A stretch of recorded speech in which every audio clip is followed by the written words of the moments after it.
পাবদা মাছের আজকে একটা অন্য ভিন্ন স্বাদের বড়ি পাবদার ঝাল বানাবো। তো পাবদা মাছগুলোতে নুন হলুদ মিশিয়ে একটু সর্ষের তেল মিশিয়ে যেন না ফাটে, তো এই কারণে একটু ম্যারিনেট করে রেখে দিচ্ছি সাইডে।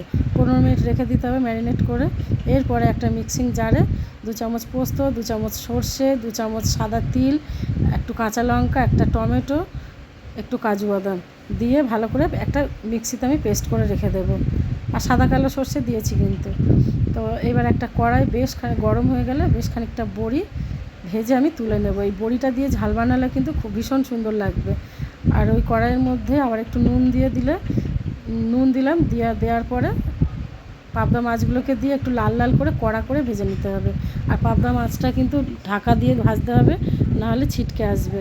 তো ওই তেলের মধ্যে একটু কালো জিরে ফোড়ন দিয়ে মশলাটা ঢেলে দিলাম, যে মশলাটা করে রেখেছিলাম। একটু নুন দিলাম, একটু হলুদ দিলাম, দিয়ে মশলাটা ভালো করে কষাতে হবে।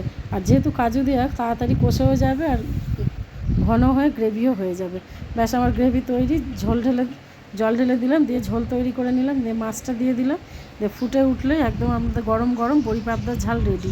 সঙ্গে দিয়ে দিলাম 2-4টে গোটা কাঁচা লঙ্কা, যে যেরকম ঝাল খাবে। তো বড়ি পাবদার ঝাল তো আমার রেডি। ভিডিওটা ভালো লাগলে লাইক কমেন্ট শেয়ার আর সাবস্ক্রাইব করে দেবেন সবাই। আজকের মতো তাহলে টাটা। আর কে কে ভালোবাসো কমেন্টে জানিও।